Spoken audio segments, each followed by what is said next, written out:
This is the round so far, brought to you by Amy. I'm Riley Beveridge. That is Kane Cornes. Kane, we've had a big weekend of footy to date. Let's start with our big story. It came at the MCG, where Geelong moved to 7-0 for the first time since 2013. Great round of football. What about this? 87,000 people Saturday afternoon at the MCG to see two very good sides who both delivered. There were so many twists and turns in this contest.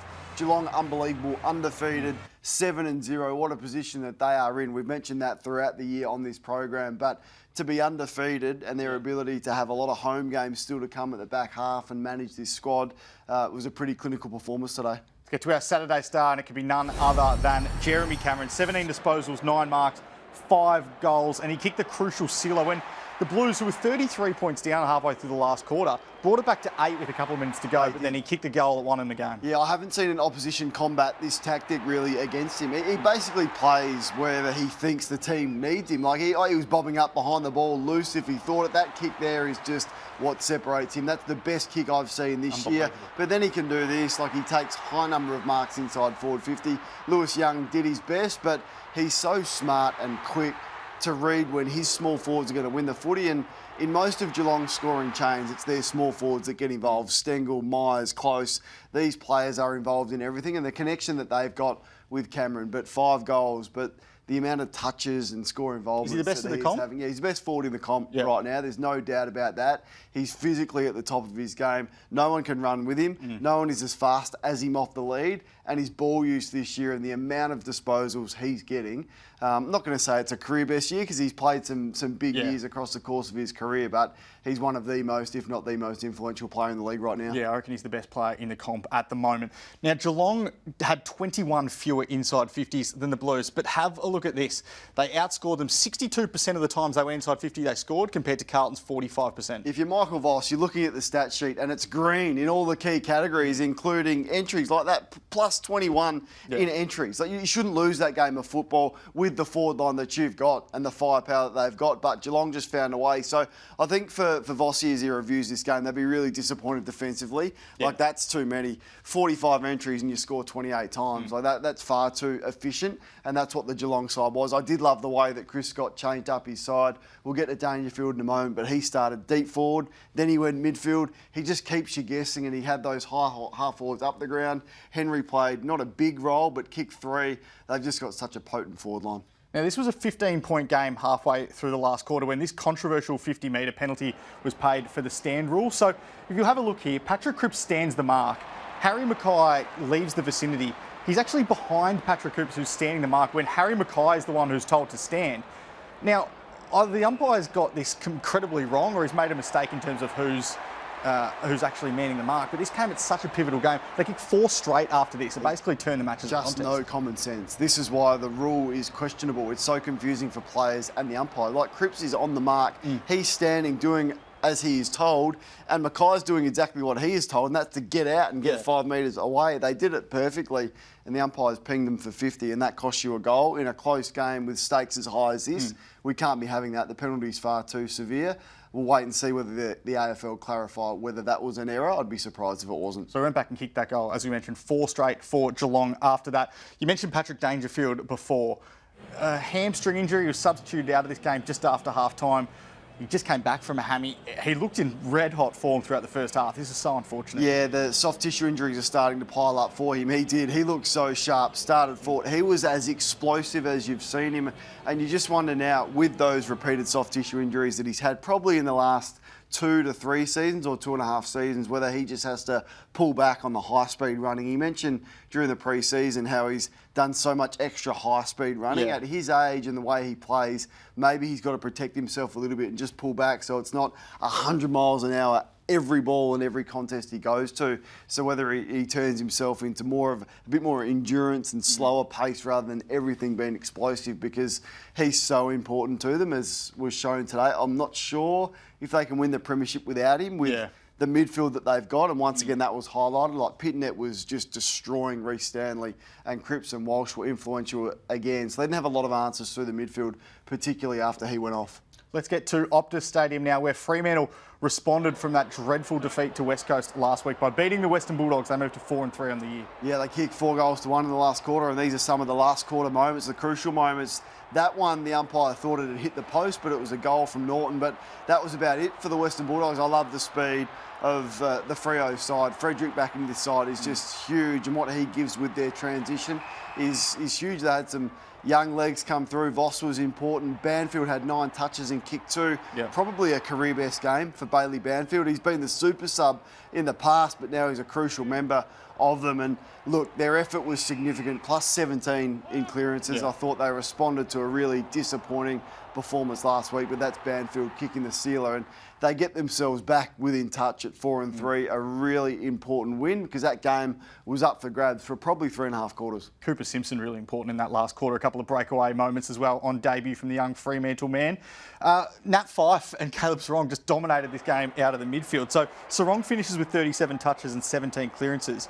Fyfe has 37 touches and a goal. It's the first time in nearly 3 years that Nat Fyfe's had more than 30 disposals in a game. Yeah, he turned back the clock, didn't he? Nat Fyfe had 15 in the first quarter. Would you believe that's a career high 15 disposals in 1 quarter of football? But look, the midfield is balanced now. I do love Young, Sarong, Brayshaw, and if Fyfe can do this now, he's not going to do this every week, and I hope that they manage him and watch his minutes throughout the year at his age and with his injury history. But he was a bit more powerful tonight and more explosive. Not the Fyfe that we've known when he's winning 2 Brownlow medals, but played a crucial role. I thought he had some critical contests, but I just admire Caleb Sarong. I just think he's one of the players in the game that I admire because he's unconditional. Yeah. Every week, regardless of the result, you can never, ever question his effort. 17 clearances and 37 touches. And when the game was up for grabs, I thought Fremantle's key players came to play in the last quarter, whereas some of the Dogs players went missing. And as I said, they only managed 1 goal in that last quarter, and they were smashed from stoppage. And I know Libba wasn't there, so that was crucial, but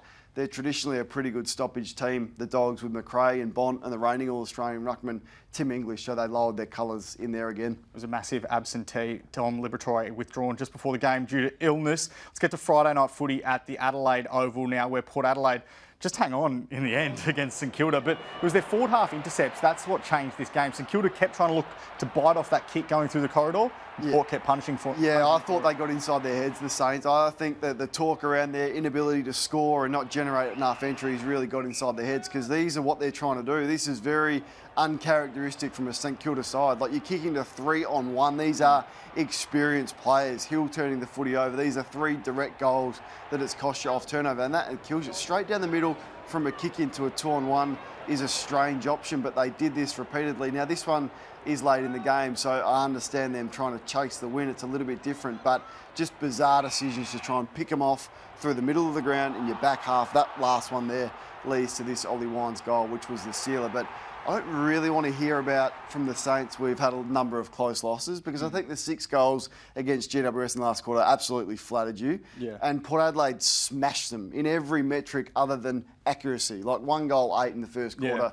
Game would have been buried. So Ross can get up there after the game and speak to their effort being pretty good, because they've had a number of close losses. Well, I reckon if you look at it forensically, the 6 goals against the Giants in the last quarter flattered you, and that game there is dead and buried probably halfway through the first quarter if Port Adelaide have kicked accurately, and then there was a bit of carnage for the Power as well. There certainly was. We'll get to their injury issues in just a moment, but Willem Drew winning the Peter Badco VC medal for best on ground. 23 disposals, 7 tackles, 3 clearances. We spoke last week around why they hadn't done a bit more to get Rosie, Horn, Francis and Butters in the midfield together, but I think the overwhelming answer is just that Willem Drew's defensive work and his cleanliness at stoppage is just too important. Yeah, they rate him highly, clearly, and he is the balance for that offensive midfield that they've got. My point last week was, when the momentum was going against you, try something different and get your 3 guns in there. They won't have that problem this week, because Rosie will be out, I suspect, for 3 weeks with that hammy. But he's so improved. He's so clean. We're seeing him here win the medal. I actually thought Jace Burgoyne was the best player on the ground. Drew was really important, but Jace Burgoyne, career best game on the wing. He had 27 and a couple of really critical contests late. But Willem Drew, his kick and how clean he is at ground level, much improved player, perhaps one of the most improved players in the game. And we need to revisit something that we put on the agenda last week in terms of the magic number to beat St Kilda. If you score 70 points, you will beat St Kilda overwhelming majority of the time when you're playing against a Ross Lyon side. They're now 5-16 when their opponents scored more than 70 points. You put this on the map last week, so there's another one. That's just it. They concede 70 plus, they don't win. So that's the point, the vision we showed there. I think that's inside their head. They're going, well, we're going to have to score more because we know if the opposition kicks 70, we can't win. We really can't win. Yeah. So they took a few more risks, but what that did, that opened things up and Port Adelaide were able to score off turnover. So Jack Higgins has been offered a 3-match ban for a dangerous tackle that concussed Aliir. We mentioned there was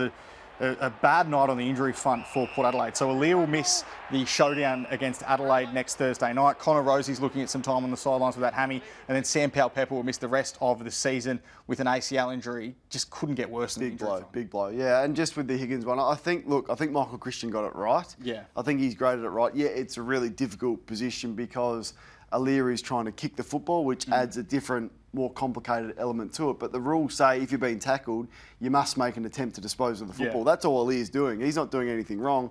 Otherwise, he gets caught for holding the ball. So Higgins must have a duty of care to his opponent, as harsh as it is. But I suspect the Saints will be at the tribunal on Tuesday night trying to get him off. Let's head to Tassie now, where Adelaide got an important victory over North Melbourne. We've had some questions over the Crows and their backline in the early parts of this season, but a couple of unsung youngsters, Max Michelini and Josh Worrell, were so important. No, they were, particularly in the third quarter. They just kept kicking the ball back to them. So 6 intercept marks for these two youngsters, and Michelini is a budding star of the game. There's not a lot of people talking about him right now, but he was excellent in his first year. Last year, he's been better this year. So if you're looking for some positives after what has been a reasonably disappointing year to date for the Crows, this could be it. Worrell's a player. He's really good in the air. They've got Keane, who's much improved back there as well. And Michelini is a potential genuine star of the game. That's how good he can be. So high intercepts. Michelini's ball use is excellent, and Worrell is really growing into himself. So today, I thought, Laird was great, and Rankin kicked 4, and they had a number of good players. Taylor Walker was important, but if I'm a Crows fan, I'm going, gee, that was good. We've got some young players who can patrol and be interceptors across half-back for the next 6 or 7 years. Another really disappointing afternoon for the Kangaroos, which was summed up by, once again, them getting thrashed in terms of marks inside 50. So their differential in terms of marks inside 50 throughout the entire season is -69. Thrashed by 18 against the Crows today. Last 4 weeks have been really disappointing for them.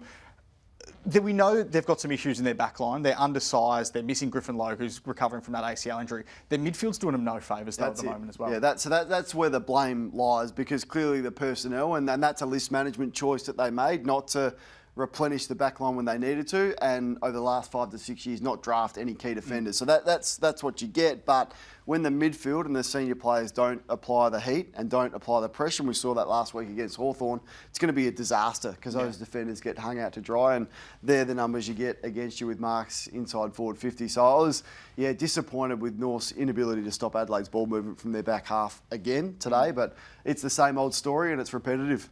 Let's head to our Amy Clangers now. Who covers Clangers?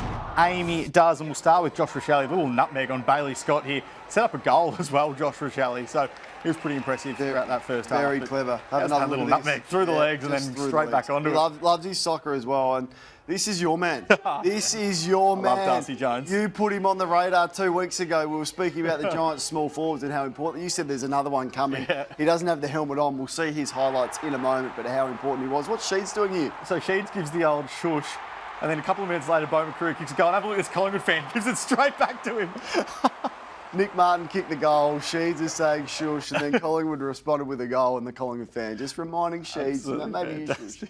All right, ANZAC Day was an incredible spectacle, an incredible contest as well. It finished in a remarkable draw, just the second one in history, the first one since the first ever ANZAC Day game in 1995. Absolutely. These are some of the best moments. Jam-packed. What about this from Bobby Hill? That's the goal assist of the year, you would think, from the outside of the boot. All the key players came to play. There was momentum swings. Look at this from Josh Dacos, but it was Essendon who had 4 entries in the first 3 or 4 minutes of the game for 4 goals. You think, gee whiz, they're out of the blocks, but you just knew Collingwood were going to respond. Nick Martin went forward in the last quarter, which I love. He had 10 touches, he kicked that goal. He needs to be getting the football in the front half of the ground, and Poor old Nick Hine doesn't own a pair of screw-ins. He came on as the sub and has the wrong boots on and slips over. You draw the game when that could have been a win, and that's just the little moments that players are making mistakes with, particularly at the MCG late in the afternoon. It gets slippery.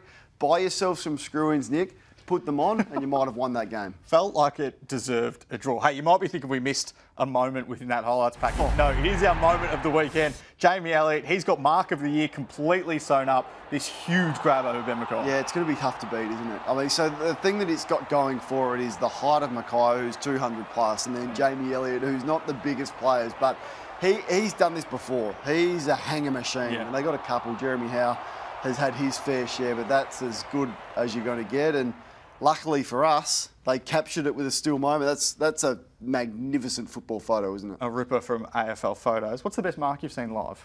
I was there the night that Andrew Walker took that specky in 2011. Tony Modra in 93 when he took Mark of the Year. I was in the crowd just behind that one. That's one of my favourites. Zach Merritt won the ANZAC medal for best on ground, and deservedly so. I thought he was really, really important for the Bombers. 31 disposals, 10 score involvements, 9 tackles and 6 clearances. Yeah, what about the response from the Bombers midfield since that mauling against Port Adelaide in Adelaide Oval, where they lost the centre bounce 16-9? So the response there has been excellent, and it's been set up by the captain, who right now is as strong a leader as we've got in the game. So his leadership, we lauded him last year for it, and he's continued on. But he's bringing the young ones with him. So Caldwell and Durham we spoke about last week, and they've been really important again. Stringer's ability to go inside, 8 clearances for Drake Stringer, 20 centre bounce attendances. We hadn't seen that from Jake. So his fitness is building into the year. That's another weapon they've got for him to go in there and put his big body in and win a clearance. But congratulations to Zach, having another excellent year.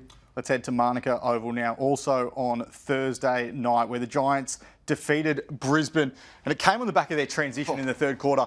This is the orange tsunami in full effect. There's your man. You told us about him too, what you said. Wait till you see it. But look, he's got genuine tricks. And when they get the ball in motion and the opposition are a fraction off, and look, they were more than a fraction off, the pressure really dropped off for Brisbane. But this third quarter, we could have probably shown 3 or 4 clips of this. Have a look at it. It's the half forwards, like Brown is an athlete, Finn Callaghan 32, high metres gained, he's getting involved. Then the small forwards, and then all the backs just go. Yeah. And how would you just love playing inside forward 50 for the Giants, because it's so fast, you get so much space, and you're free from an opponent in a one-on-one. So that was a statement performance, I thought, from the Giants against a pretty good side who played in the grand final last year. We know about their smalls, and they had Darcy Jones to Bedford and Daniels and these types, but I think the fact that they're tall forwards in Callum Brown and Aaron Cadman, they're so athletic and they're so dynamic, it makes it really hard to stop. And they did it without 2 top 10 players in the game. Like Toby Green and Sam Taylor, they're genuine, not top 10 players at their club, but in the game, and Cornelio. So I know, Brisbane without the big ruckman McInerney, but that was a good performance. Frustrating night for Lachie Neale once again. So only the 21 touches, and it looked like throughout the course of the evening, he had 3 score involvements as well. It looked like the Giants were getting under his skin. Yeah, I love it. I love what the opposition are doing to him. He wouldn't love it, but it was Callum Ward and it was Green, and they just didn't allow him to stand free at stoppage. I feel like the opposition this year has come really hard for Lachie Neale. I don't think he's coping with it that well. The frustration is there. That's a bad look. Like, that's just a push, and he's taken a dive there. There's been a number of those this year where he's been involved in a few scuffles. So he's a frustrated player. If you play Brisbane, target Andrews and Neale, both co-captains, and I don't think either of them cope that well with it. So there's a target there, and that's what the opposition should be doing. Geelong did it really well to Neale last week. He's still getting reasonable numbers, but thought the Giants' role on him was significant. They're 2-5 now, Brisbane, and Chris Fagan, their coach, was asked after the game around whether or not their energy was where it needs to be. Did you feel the effort was where it needed to be in the second half? No. First half I thought was fine. Second half, that's well below par. What do you put that down to? It's a good question. I don't really know the answer at this point in time. I have no excuses. We just didn't work as hard as they did. So 2-5 now, Brisbane. Yeah, well, there shouldn't really be excuses when the season is on the line. A number of times, we keep every time coming to a crucial performance for Brisbane, and they haven't performed like they should and like they did last year. The only positive for them, they played some really good opposition. Like, if you're looking at the teams that they've played. But this is the issue, because across entire quarters, they've been comprehensively beaten. So this is in all 5 of their defeats this year. 3 of them they've gone scoreless for an entire quarter. And then they're getting absolutely smashed by the opposition. Can't stop momentum, can they? So when that effort drops away, because the first half was okay, but when that effort dropped away, it dropped away so badly. Like there was just no resistance at all from that Brisbane side. So something is just off, and I'm not sure what it is. And even the coach either doesn't know or isn't willing to share what he thinks it is, because I listened to the whole 9 minutes of that media conference and he didn't really have any answers, which is a little bit concerning. Let's head to the MCG now on Wednesday night, where Melbourne got a performance out of Disco Turner, who went forward. Daniel Turner, he's played defence throughout the majority of his career, but he goes forward, kicks his first goal. He's their most targeted player inside 50 and he kicks 3.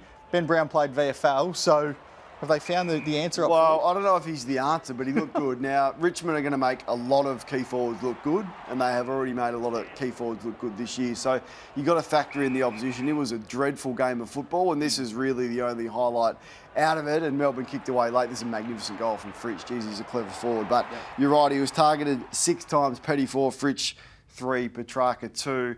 Petty, they've got an issue with. He's not a natural forward, so they're going to have to make a call there. I'm not sure whether they persist with him forward. It helps when players like Turner come in. McAdam played VFL, so they'd be hoping he can come in and play a role. But it's always that conversation that we have around Melbourne, the connection between mids and forwards. And once again, besides Turner, it wasn't great on Thursday night. Let's get to the rest of the round now, and Sunday's games start with Gold Coast against West Coast at People First Stadium. Suddenly looks like a pretty intriguing match. And then Hawthorn against Sydney at the MCG.